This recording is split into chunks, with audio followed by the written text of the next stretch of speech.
आज के इस वीडियो में मैं आपको बताऊंगी कि पत्नी के अलावा कौन सी महिला के साथ संबंध बनाने से मर्दों को पाप नहीं लगता है। दोस्तों, नारी चरित्र को समझ पाना किसी के लिए भी संभव नहीं हुआ है और ना ही भविष्य में होगा। यहाँ तक कि स्वयं भगवान भी नारी चरित्र को पूरी तरह से समझ नहीं पाए।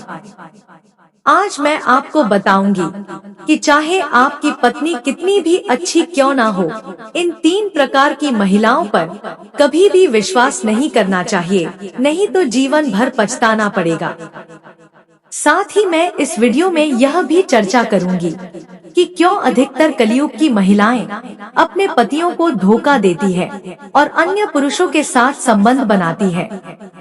तो दोस्तों, मैं प्रीति अपने चैनल कहानी वाले आवाज में आपको एक छोटी सी कहानी के माध्यम से यह बताने वाली हूँ कि पत्नी के अलावा कौन सी स्त्री के साथ संबंध बनाने से मर्दों को पाप नहीं लगता है। दोस्तों, यह एक विशेष कहानी है जो करवा चौथ के व्रत, वैवाहिक जीवन और रिश्तों की सच्चाई को उजागर करती है। हमारे कलयुग में महिलाएं अपने पति की लंबी आयु और सुखमय जीवन के लिए करवा चौथ का व्रत रखती हैं। परंतु कई बार यह देखा गया है कि कुछ महिलाएं अपने पतियों से दूर होकर अन्य पुरुषों के साथ संबंध बनाती है। आखिर ऐसा क्यों होता है? इस प्रश्न का उत्तर इस कथा में छुपा है। तो दोस्तों, मैं आपसे हाथ जोड़कर अनुरोध करती हूँ कि इस वीडियो को अंत तक जरूर देखें, क्योंकि आधा अधूरा ज्ञान विष के समान होता है। आधा अधूरा ज्ञान व्यक्ति को कभी जीवन में सफलता नहीं दिला सकता। तो दोस्तों, चलिए कहानी को शुरू करते हैं। एक बार कैलाश पर्वत पर भगवान शिव और माता पार्वती आपस में वार्तालाप कर रहे थे। बातों ही बातों में देवी पार्वती भगवान शिव जी से कहती हैं, हे प्रभु, कृपया आप मुझे यह बताइए कि क्या एक पुरुष को केवल एक ही स्त्री से विवाह करना चाहिए या एक ही स्त्री से संबंध बनाना चाहिए और संभोग करना चाहिए? किंतु मैंने यह भी देखा है कि कुछ मनुष्य अनेक विवाह करते हैं, अनेक स्त्रियों से संबंध रखते हैं। क्या यह सही है? तब भगवान शिव जी देवी पार्वती जी से कहते हैं, देवी पार्वती, हम आपको इस समस्या का समाधान एक अत्यंत महत्वपूर्ण कथा से देना चाहते हैं, परंतु आपको इस कथा को शुरू से लेकर अंत तक पूरा अवश्य श्रवण करना होगा। तब देवी पार्वती जी भगवान शिव जी से कहती है, प्रभु, आप कथा सुनाइए, मैं कथा को अंत तक जरूर सुनूंगी। तब भगवान शिव जी देवी पार्वती जी को कथा सुनाते हुए कहते हैं, हे देवी पार्वती, किसी नगर में आनंद नाम का एक चोर रहता था। वह चोर छोटी मोटी चोरियां किया करता था और उन्हीं चोरियों से परिवार का पालन पोषण करता था। लेकिन उन चोरियों से उसके पास उतना धन इकट्ठा नहीं होता था जिससे कि वह अपने घर का ठीक तरह से गुजारा चला सके। अब उसके मन में एक विचार आया कि मैं चाहे छोटी चोरी करूं या बड़ी चोरी, पकड़े जाने पर दंड तो मुझे उतना ही मिलेगा। तो क्यों ना मैं एक काम करूं कि कोई बड़ी चोरी करूं। अब आनंद ने राजा के खजाने को लूटने की योजना बनाई। जब उस चोर ने सब कुछ सोच समझ लिया और योजना बना ली, तब रात होने पर आनंद किसी तरह छुपते छुपाते राजमहल में प्रवेश कर गया और जहां राजा का खजाना रखा था वहां पर पहुंच गया। वहां पहुंचने पर उसने देखा कि राजा के खजाने को कई सैनिक देख रेख कर रहे थे। जब चोर ने देखा कि पहरा बहुत सख्त है, तो आनंद को लगा कि उनकी आंखों में धूल झोंकना बहुत कठिन काम है। आनंद सोचने लगा, यहाँ तो साक्षात मौत के पैगंबर पहरा दे रहे हैं। अगर मैंने चोरी करने की गुस्ताखी की तो जीवित नहीं बच पाऊंगा। यही सोचकर आनंद उल्टे पांव लौट पड़ा। लौटते समय उसने सोचा कि खाली हाथ लौटने से अच्छा है कि कुछ ना कुछ तो यहाँ से चुराकर ही चलूं, जिससे मेरा यहाँ आना व्यर्थ ना हो। तब आनंद के दिमाग में युक्ति आई कि राजा के कक्ष में चलना चाहिए, जहां राजा रात को सोता है और उस समय राजा अपने कपड़े उतार कर सो गया होगा। मैं राजा की पोशाक चुरा कर ले आऊंगा और वही पोशाक पहनकर मैं आसानी से कुछ धन चुराकर यहाँ से निकल जाऊंगा। तब सभी पहरेदार को लगेगा कि मैं राजा हूँ, इसलिए वे रास्ते में नहीं आएंगे और मेरा काम बड़ी आसानी से बन जाएगा। ऐसा सोचकर आनंद राजा के कक्ष के पास पहुँच गया। आनंद ने धीरे से पर्दा हटाकर झांक कर देखा तो अंदर का नजारा देखकर आनंद हैरान रह गया। उसने देखा कि कक्ष में राजा साहब अपने पलंग पर गहरी नींद में सो रहे हैं और उनकी रानी अपने पूरे कपड़े उतारे हुए अर्धनग्न अवस्था में पलंग पर बैठी हुई थी। आनंद ने रानी को जागते देखा तो आनंद के हाथ पैर फूल गए। वह एक दीवार से सटकर खड़ा हो गया। वह रानी के सो जाने का इंतजार करने लगा। काफी देर के बाद उसने फिर पर्दा हटाकर देखा कि देखें रानी अभी तक सोई है या नहीं, क्योंकि जब रानी सो जाएगी तो राजा की पोशाक चुराई जा सकेगी। आनंद ने देखा कि रानी उसी तरह अभी भी बैठी जाग रही थी। यह देखकर आनंद कुछ ज्यादा ही घबरा गया। हड़बड़ी में बाहर उस चोर के हाथ से एक गुलदस्ता गिर गया। गुलदस्ते की आवाज सुनकर राजा तो नहीं जागा, लेकिन रानी तुरंत तलवार लेकर बाहर आ गई। उसने तलवार आनंद की गर्दन पर रख दी और बोली, कौन है तू और यहाँ क्यों आया है? सच सच बता, वरना तुम्हारा सिर कलम कर दूंगी। मित्रों, आनंद डर के मारे पसीना पसीना हो गया। वह हाथ जोड़कर गिड़गिड़ाते हुए बोला, रानी साहिबा मेरी जान बख्श दीजिए। मैं एक गरीब चोर हूँ और चोरी करने के उद्देश्य से मैं यहाँ आया था। मैं इधर उधर छोटी मोटी चोरी करके अपने परिवार का पालन करता हूँ। आप मुझे मार देंगे तो मेरे बच्चे अनाथ हो जाएंगे। मैं वचन देता हूँ कि इस बार मुझे छोड़ दीजिए। मैं कभी इधर मुड़कर भी नहीं देखूंगा। मेरे छोटे छोटे बच्चों पर रहम करो। आनंद को अत्यंत भयभीत और गिड़गिड़ाते हुए देखकर रानी ने आनंद को माफ कर दिया और बोली, सुन, तुझे मैं एक शर्त पर छोड़ सकती हूँ। मैं इस समय कामवासना से पीड़ित हूँ। अगर तू मेरे साथ शारीरिक संभोग करेगा तो मैं तुझे यहाँ से जाने दूंगी। अगर तूने ऐसा नहीं किया तो मैं तेरा सिर काट दूंगी। रानी की अनोखी शर्त सुनकर आनंद और भी ज्यादा घबरा गया। कहने लगा, रानी जी, यह आप क्या कह रही हो? जरा थोड़ा तो लिहाज करो। मैं एक चोर हूँ और आप इतने बड़े राज्य की महारानी हो। हमारा मिलन कैसे हो सकता है? मेरी क्या औकात जो मैं तुम्हारे साथ ऐसा करूं? मेरे लिए तो यह सोचना भी गुनाह है। रानी बोली, मैं कुछ नहीं सुनना चाहती। अगर तुझे अपनी जान प्यारी है तो मैंने जैसा कहा वैसा कर, वरना मरने के लिए तैयार हो जाओ। दोस्तों, रानी का ऐसा प्रस्ताव सुनकर आनंद की जान हलक में अटक गई। वह सोचने लगा, आज मैं बहुत बड़ी मुसीबत में फंस गया हूँ। यदि मैं रानी की बात नहीं मानता हूँ तो भी मारा जाऊंगा और मानता हूँ तो भी मारा जाऊंगा। आज तो मेरा मरना पक्का है। आनंद बहुत बड़ी दुविधा में पड़ गया था। उसने सोचा, अब मैं क्या करूं? आखिरकार उसने रानी के साथ संभोग करने की बात स्वीकार कर ली और बोला, रानी साहिबा, मुझे 2 मिनट की मोहलत दे दो। मुझे बहुत जोर की पेशाब लगी है। पहले मुझे पेशाब करने दो, उसके बाद आप जैसा कहोगी मैं वैसा करने को तैयार हूँ। रानी ने तुरंत इशारे से पेशाब करने को बता दिया। चोर चला गया और रानी वहीं खड़ी होकर उसके लौटने की प्रतीक्षा करने लगी। आनंद रानी की नजर से बचकर वहां से भाग निकला। भागते भागते जब वह द्वार पर पहुंचा तो द्वार पर जो चौकीदार खड़ा था उसने उस चोर को पकड़ लिया। पहरेदार ने भी उस चोर से बड़े सख्त लहजे में पूछताछ की। उस आनंद चोर ने पहरेदार को सारी बात सच सच बता दी कि मैं एक चोर हूँ और यहाँ पर चोरी करने आया था। रानी ने मुझे पकड़ लिया और रानी ने मुझे छोड़ने के बदले में एक शर्त रखी है कि वह मुझे तभी छोड़ेगी जब मैं उसके साथ शारीरिक संभोग करूंगा। इसलिए मैं पेशाब का बहाना बनाकर वहां से भाग आया हूँ।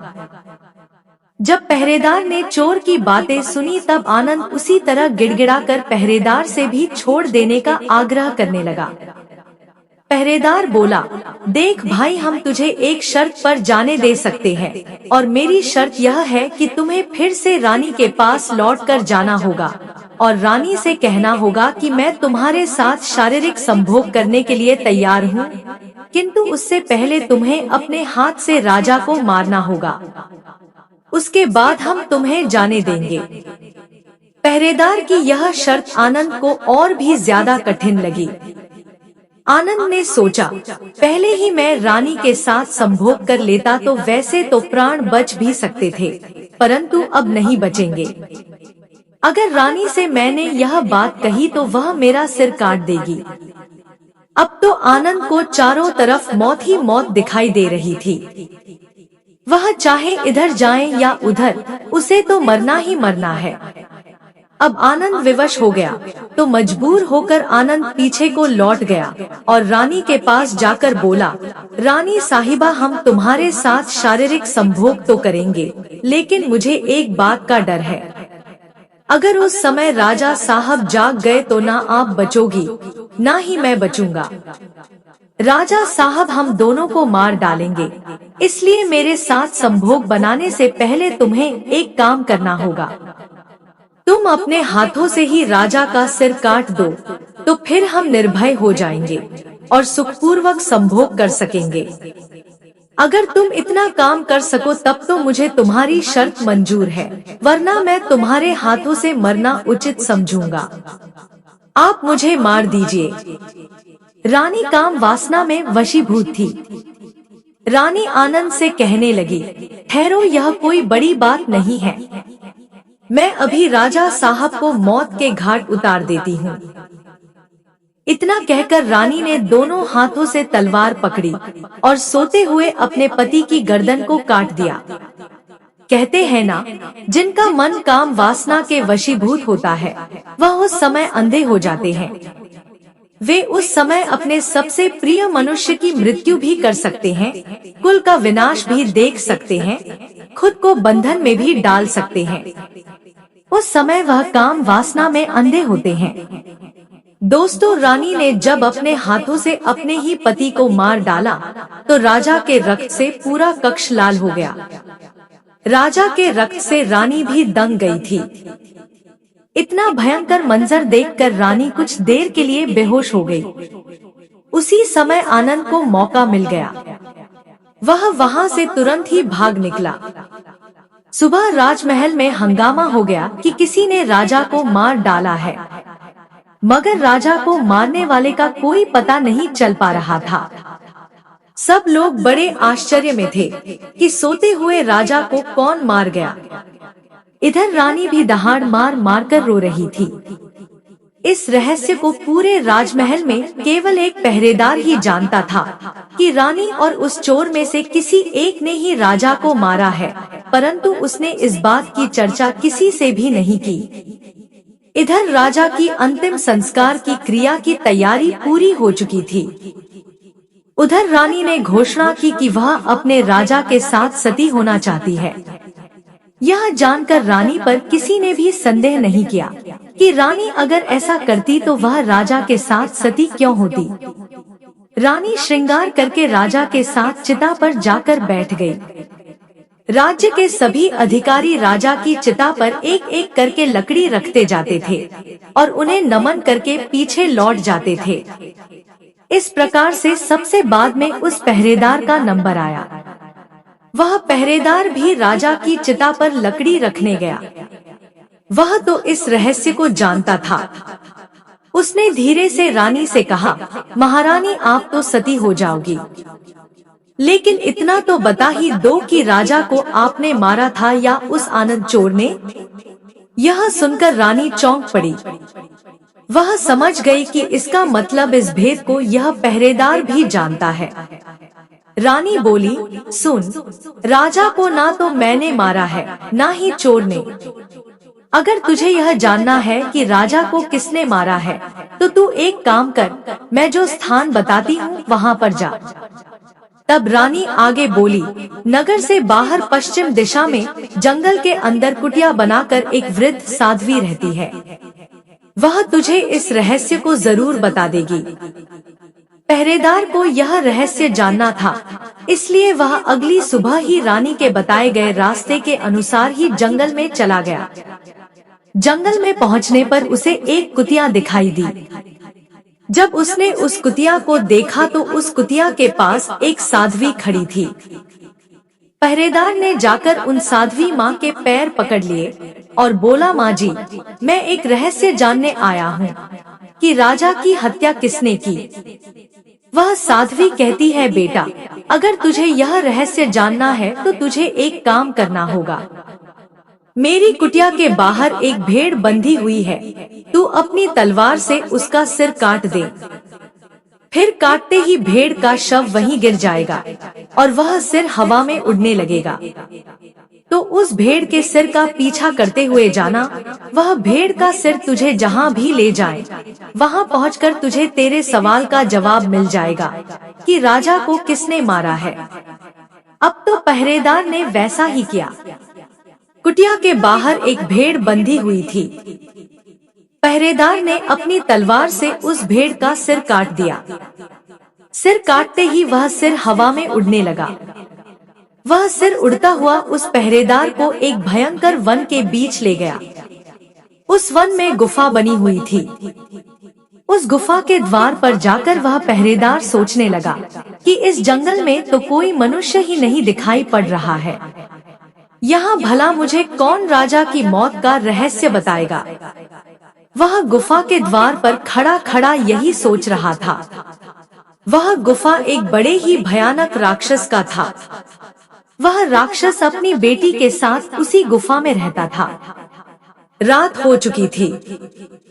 राक्षस उस समय अपने भोजन की तलाश में कहीं बाहर गया हुआ था। गुफा के अंदर केवल उसकी बेटी मौजूद थी।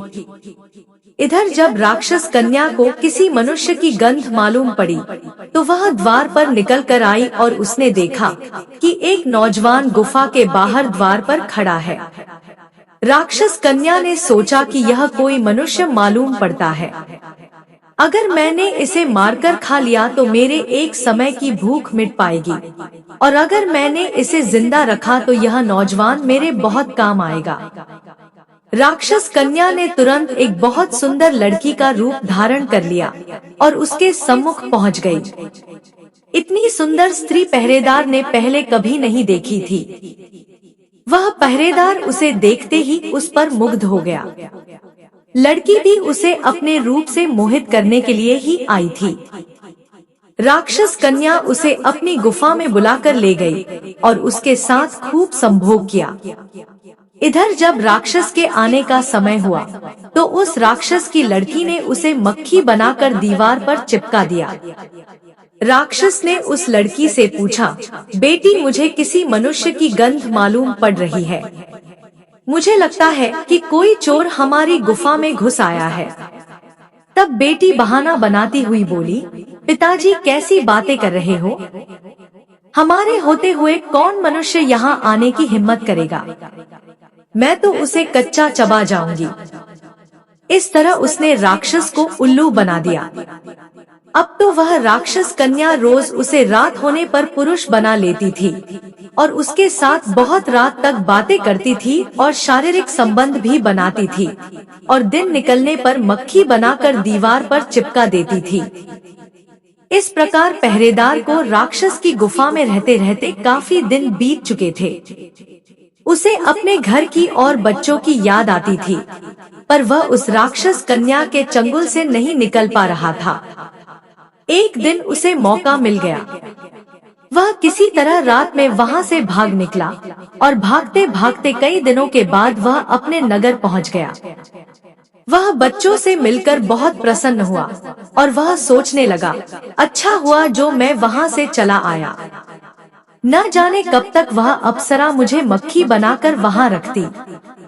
इस प्रकार पहरेदार को अपने घर पर रहते काफी वक्त गुजर गया।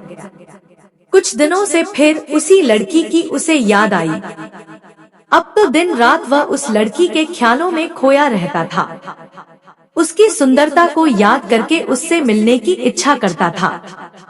अब तो उसके बिना उसे खाना भी अच्छा नहीं लगता था।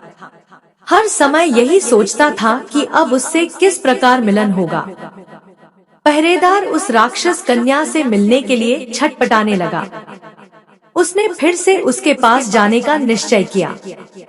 उसने सोचा, पिछली बार तो मुझे उस साध्वी ने पहुंचा दिया था, मैं रास्ते में वहां से भाग कर आया हूँ। मुझे रास्ते का भी ज्ञान नहीं है। क्यों ना एक बार फिर से मैं उन्हीं साध्वी की सहायता ले लूं। ऐसा सोचकर वह साध्वी माँ के पास कुटिया पर पहुँचा और उनसे विनती करके बोला, हे माँ, एक बार मुझे फिर से उसी स्थान पर भेज दो जहाँ आपने पहले भेजा था।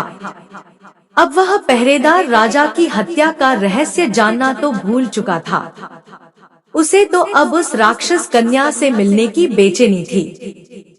वह साध्वी समझ गई कि यह काम वासना के वशीभूत है। साध्वी बोली, बेटे, पहले तो मेरे पास एक भेड़ थी जिसकी गर्दन का पीछा करते हुए तुम वहां चले गए थे। अब तो वह भी नहीं है। अब मैं तुम्हें कैसे पहुंचा दूं? तभी वह पहरेदार साध्वी माता से हाथ जोड़कर कहने लगा, हे माते, मैं तुम्हारा जीवन भर गुलाम बनकर रहूंगा। बस एक बार उस अप्सरा से मुझे फिर से मिलवा दो। साध्वी ने कहा, बेटे, मैं तुझे मिला तो दूंगी, पर इसके लिए तुझे अपने बेटे को मेरे पास लाना होगा। पहरेदार बोला, यह कोई बड़ी बात नहीं है, मैं अभी अपने बेटे को लेकर आता हूँ। दोस्तों, इतना कहकर पहरेदार अपने बेटे को बुला लाया। उस साध्वी ने कहा कि जिस तरह तुमने भेड़ का सिर काटा था, उसी तरह तुम अपने बेटे का सिर काट दो और उसी तरह इसका सिर भी हवा में उड़ेगा, तो तुम इसका सिर पकड़ लेना और यह तुम्हें उसी स्थान पर पहुंचा देगा। काम वासना के वशीभूत पहरेदार ने अपने बेटे का सिर काटने के लिए तैयार हो गया। उसने जैसे ही तलवार लेकर बेटे का सिर काटना चाहा, तो साध्वी माँ ने उसका हाथ पकड़ लिया और बोली, ठहरो, यही तुम्हारे प्रश्न का जवाब है। राजा को ना चोर ने मारा, ना रानी ने। राजा को काम वासना के वशीभूत ने मारा था। जिस तरह काम वासना में अंधे होकर तुम अपने बेटे को मारने के लिए तैयार हो गए हो, उसी तरह रानी भी काम वासना के वशीभूत होकर राजा की हत्या कर दी। दोस्तों, अब भगवान शिव जी देवी पार्वती जी से कहते हैं कि देवी पार्वती, मैं आपके प्रश्न का उत्तर देने से पहले आपको यह बताना चाहता हूँ कि स्त्री चाहे जितनी भी सगी हो, लेकिन इन 3 आचरण वाली स्त्री पर कभी भी विश्वास मत करना। हे देवी पार्वती, पहली स्त्री झूठ बोलने वाली। कोई स्त्री झूठ बोलती है तो उस पर विश्वास करना बहुत खतरनाक हो सकता है। झूठ बोलने की आदत किसी भी रिश्ते की बुनियाद को कमजोर करती है। जब एक व्यक्ति झूठ बोलता है तो उसका उद्देश्य अपने असल इरादों को छुपाना और खुद को बचाना होता है। यदि एक स्त्री बार बार झूठ बोलती है तो यह उसके चरित्र की कमजोरी को दिखाता है। ऐसा व्यवहार न केवल रिश्तों में अनबन का कारण बनता है, बल्कि यह विश्वास को भी तोड़ता है। जब आप किसी झूठी स्त्री पर विश्वास करते हैं, तो आप अपनी भावनाओं के साथ खेल रहे होते हैं और अंत में आपको वही दर्द मिलता है जिसे आप टाल नहीं सकते थे। दूसरी स्त्री है स्वार्थी और लालची स्त्री। एक और प्रमुख आचरण जो स्त्री को विश्वास के लायक नहीं बनाता है, वह है स्वार्थी होना। जब कोई स्त्री अपनी इच्छाएं और फायदे के लिए दूसरों का इस्तेमाल करती है और किसी अन्य व्यक्ति की भावनाओं का ख्याल नहीं रखती, तो वह अपने नियत को साफ नहीं रखती। स्वार्थ और लालच रिश्ते की सच्चाई को मिटा देते हैं। ऐसी स्त्री खुद को हमेशा प्राथमिकता देती है और किसी अन्य व्यक्ति की भावना या जरूरतों की कद्र नहीं करती। जब आप ऐसी स्त्री पर विश्वास करते हैं तो आप केवल अपनी भावनाओं के साथ नहीं बल्कि अपनी वित्तीय स्थिति या अन्य संसाधनों के साथ भी धोखा खा सकते हैं। तीसरी स्त्री, वफादार ना रहने वाली स्त्री। अगर कोई स्त्री वफादारी और प्रतिबद्धता की कमी दिखाती है तो यह सबसे खतरनाक संकेत होता है। वफादारी एक रिश्ते की सबसे अहम नींव है और जब किसी स्त्री में यह गुण नहीं होता तो वह रिश्ते को जल्दी ही तोड़ सकती है। वह किसी भी कठिनाई के आने पर या किसी और आकर्षण के चलते अपने साथी को धोखा दे सकती है। धोखा करने वाली स्त्री के साथ रिश्ते में रहना मानसिक और भावनात्मक दृष्टि से बहुत पीड़ादायक हो सकता है। विश्वास और प्यार पर आधारित कोई भी रिश्ता अगर वफादारी की कमी से प्रभावित होता है तो वह अंततः टूट ही जाता है। भगवान शिव माता पार्वती जी से कहते हैं, हे देवी पार्वती, अब मैं आपके प्रश्न का उत्तर देता हूँ कि पत्नी के अलावा इस एक स्त्री के साथ संबंध रखना पाप नहीं होता है। देवी पार्वती, मानव जीवन में रिश्तों की अहमियत बहुत अधिक होती है और इन रिश्तों में सबसे महत्वपूर्ण और पवित्र रिश्ता विवाह का होता है। विवाह एक ऐसी संस्था है जो दो व्यक्तियों को एक साथ लाती है और इसमें न केवल शारीरिक बल्कि मानसिक, भावनात्मक और सामाजिक जुड़ाव भी होता है। इसीलिए जब बात पत्नी के अलावा किसी अन्य स्त्री के साथ संबंध रखने की होती है तो यह सवाल उठता है कि क्या यह पाप नहीं होता। आगे भगवान शिव माता पार्वती से कहते हैं, हे देवी पार्वती, पहली बात विवाह की पवित्रता और नैतिक जिम्मेदारी। विवाह को सामाजिक और धार्मिक दृष्टिकोण से एक पवित्र बंधन माना जाता है। भारतीय संस्कृति में विवाह को केवल एक कानूनी अनुबंध नहीं बल्कि दो आत्माओं का मिलन माना जाता है।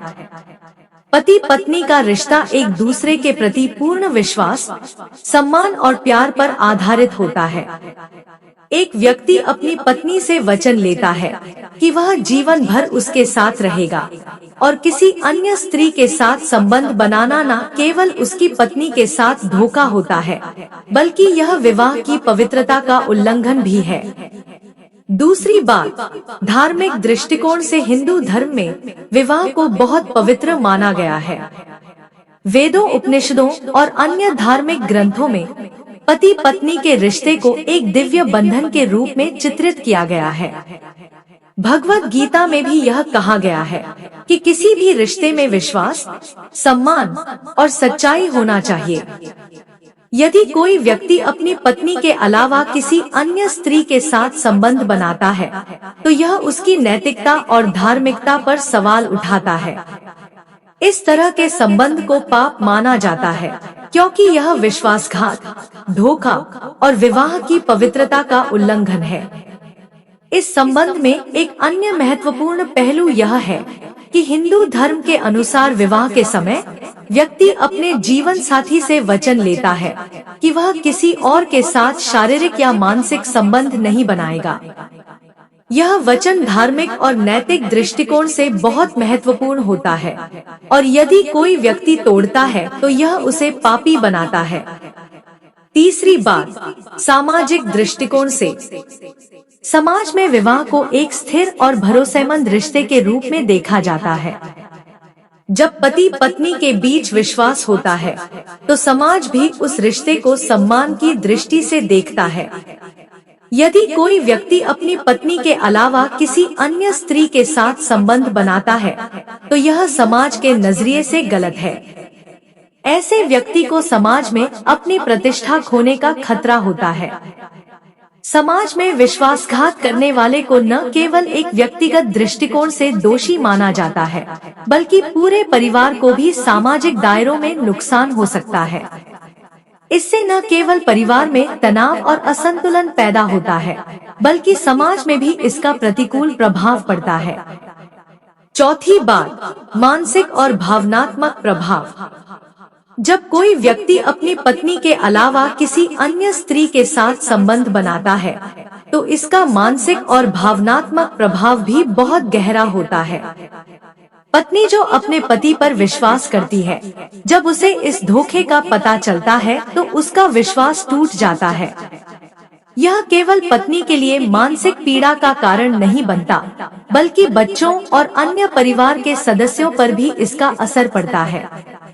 मानसिक रूप से यह व्यक्ति अपने रिश्ते में असंतुलन और अशांति महसूस करने लगता है। धोखा देने वाले व्यक्ति की मानसिक स्थिति में भी तनाव और अपराध बोध का एहसास हो सकता है। पांचवी बात, संबंधों का महत्व। हर रिश्ते का एक विशेष महत्व होता है। पति पत्नी का संबंध एक दूसरे के साथ जीवन भर का वादा होता है। इस रिश्ते में भावनात्मक और मानसिक जुड़ाव इतना गहरा होता है कि किसी तीसरे व्यक्ति के प्रवेश से वह पूरी संरचना खतरे में पड़ जाती है। किसी और स्त्री के साथ संबंध रखना न केवल पत्नी के लिए, बल्कि उस व्यक्ति के लिए भी गलत होता है जो ऐसे संबंध बना रहा होता है। यह संबंधों की सच्चाई और ईमानदारी को नुकसान पहुंचाता है और आत्मसम्मान को भी ठेस पहुंचाता है। मित्रों, पति पत्नी विवाह करते हैं। अगर उन्हें किसी भी संतान की प्राप्ति नहीं होती है तो वह उस पूर्ति के लिए पुनः विवाह कर सकते हैं। वहाँ पर पत्नी के अलावा इस एक स्त्री के साथ संबंध रखना पाप नहीं होता है।